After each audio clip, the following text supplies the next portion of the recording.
Evet gidiyor. Şimdi.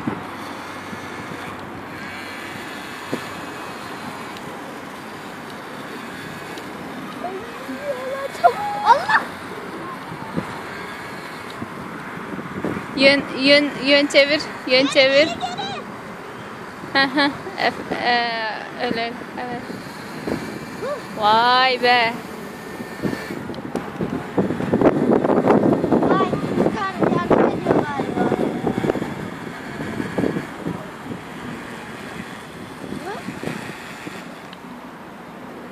Şu an o tarafa yön çevirsene. Bak şu balacık yere gitmeye neden? Hayır gitmesin, orası tehlikeli. Hadi kızlar. Rüzgar işte. Rüzgar çok güçlü. Evet.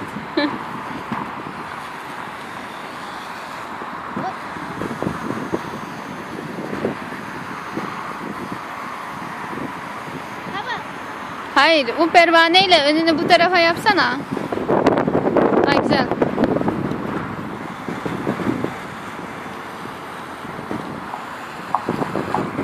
Neredeyse karşıdan araba geçecek derken.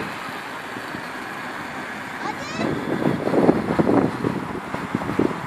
Hayda. Geçemedim.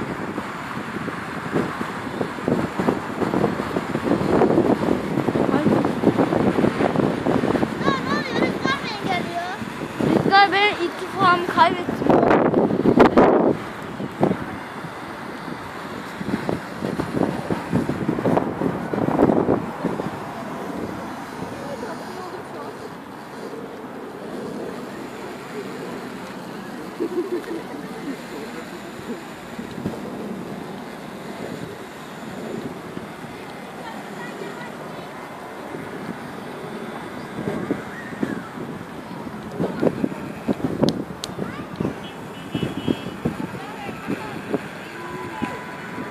Evet, karşıya geçmek üzeresin.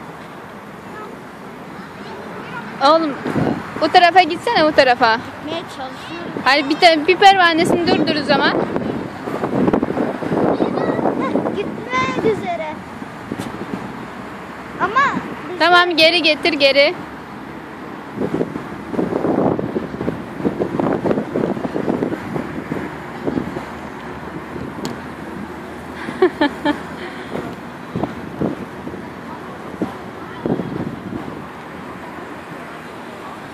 Tamam, şimdi karada yürümesini test etmek ister misin? şey arabası da hep denize test ederiz.